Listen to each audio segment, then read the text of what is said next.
Okey, baik, kita nak bersama dengan wakil dan juga wartawan kita yang berada di Melaka untuk kejohanan silat dunia iaitu Carl Nunis. Jadi Carl, apa cerita First Day Silat Kejohanan Dunia khasnya selepas penampilan juara dunia 3 kali Al Jufri yang menewaskan pesilat India Suraj Kumar itu tadi?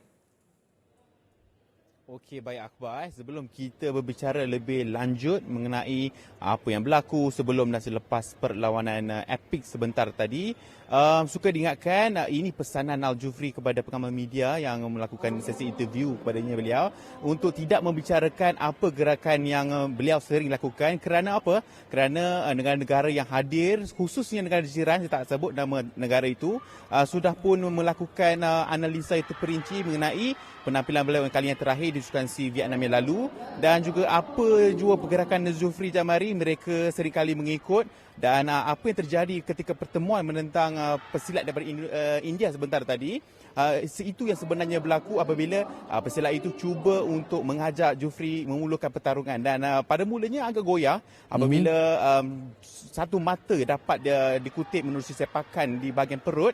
Namun seperti Jufri berkongsi kepada pengamal media di sini, beliau dapat informasi daripada ketua jurulatih bahawa lawannya itu mempunyai kaki dominan di sebelah kanan dan sejak pada itulah Jufri Jamari seringkali melakukan gerakan dengan membuka kekudanya menerusi kaki kirinya di hadapan terlebih dahulu untuk menempis dan ingin saya bicarakan mengenai teknik valid drop yang seringkali dilakukan menerusi peraturan baru yang dikuat kuasa sejak Sukan Si Vietnam dan juga kali ini buat kali pertama di kejohanan dunia.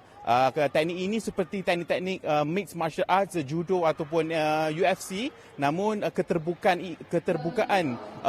gerakan ini untuk membuka negara-negara yang lebih dominan seperti Amerika Syarikat, Kanada untuk lebih tertarik menyertai silat. Atas faktor itu, pesilat daripada India ini seringkali gagal untuk mengelak daripada kekunci Jufri Jamari menerusi teknik valid drop. Itu saja yang saya nak berbicara mengenai teknik. Ada banyak lagi teknik, 5 segalanya dalam pertemuan tadi, tapi yang boleh kita bicarakan hanyalah 2, yang selebihnya kita simpan untuk misi kejuaraan yang keempat, kejuaraan dunia milik Al Jufri Jamari. Okey, nanti baru kita ceritalah pasal teknik-teknik yang lain. Menarik penjelasan Carl mengenai beberapa elemen daripada mixed martial art lain yang dimasukkan dalam silat. Okey, baik, kita nak preview sikit mengenai aksi pesilat negara lagi selepas ini di mana ada juara dunia kita juga akan turun bertarung itu Fauzi Khalid dan juga dia akan menentang Askar Brek Ulu dan juga Zalfazli Zulfakar juga akan turun ke gelanggang. Jadi mungkin preview sikit daripada Carl.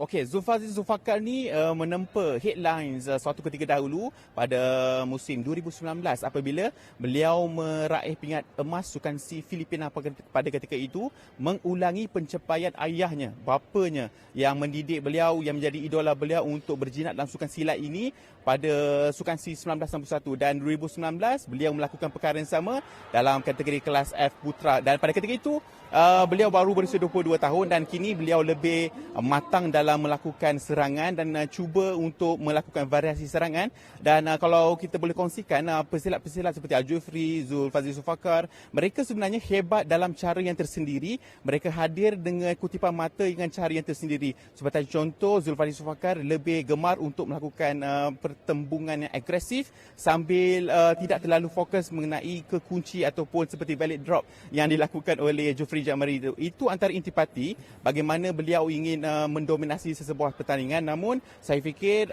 dalam tempoh 30 minit atau 1 jam daripada sekarang beliau akan turun ke gelanggang yang pertama menerusi pertembungan yang keempat dari acara tanding ini dan itu perkongsian sebelum kita berbicara mengenai Fauzi Khalid. Fauzi Khalid yang turut mengumumkan hasratnya untuk bersara daripada arena kompetitif sama seperti Al Jufri Jamari. Beliau akan turun menentang Askar Brek Ulu Cholpon-Bek daripada Kyrgyzstan kalau saya tak silap. Dan kalau kita nak tahulah sikit kan, pesilat daripada Eastern Bloc ini mereka lebih gemar melakukan kurang bunga tetapi agresif. Tumbukan mereka ni lebih padu dan diorang suka untuk grab. Itu antara intipati daripada Ketua Jurulatih Silat Negara mengenai bagaimana untuk kita waspada ancaman daripada pesilat-pesilat di serantau dunia ini. Okey, baik. Terima kasih Karl dengan laporan terkini. Kita nantikan aksi dua pesilat negara selepas ini nanti.